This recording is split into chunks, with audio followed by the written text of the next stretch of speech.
কথা একটা আছে, ধৈর্য ধরতে হবে। ধৈর্য ধরতে হবে।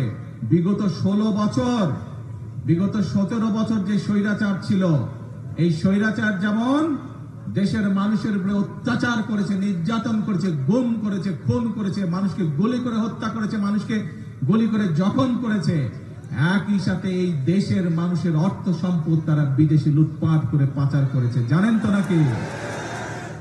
কাজেই দেশের মানুষের অর্থ সম্পদ লুটপাট করে পাচার করে দিচ্ছে। সেই জন্য এই মুহূর্তে দেশের অর্থনৈতিক অবস্থা চাপের মুখে আছে।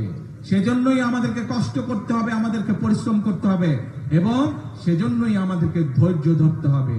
আমরা ইনশাআল্লাহ জনগণের যে সকল দাবি, জনগণের যে সকল চাওয়া পর্যায়ক্রমিক ভাবে ইনশাআল্লাহ আমরা বাস্তবায়ন করবো এক এক করে। প্রিয় ভাই বোনেরা, তাহলে দাঁড়ালো কে? কি দাঁড়ালো? কথা একটাই, আপনাদের শক্তি, জনগণের শক্তি হচ্ছে আসল শক্তি।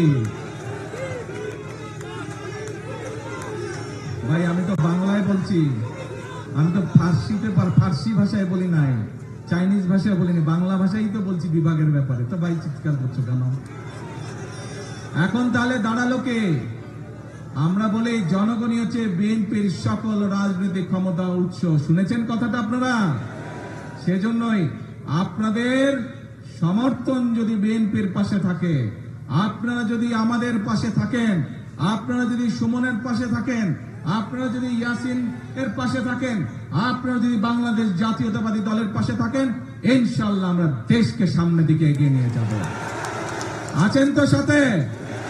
ইনশাআল্লাহ। তাহলে আসেন একটা কথা দিয়ে বক্তব্য শেষ করি। করব কাজ, জোরে করব কাজ, সবার আগে, সবার আগে বাংলাদেশ। আল্লাহ হাফেজ। বাংলাদেশ জিন্দাবাদ।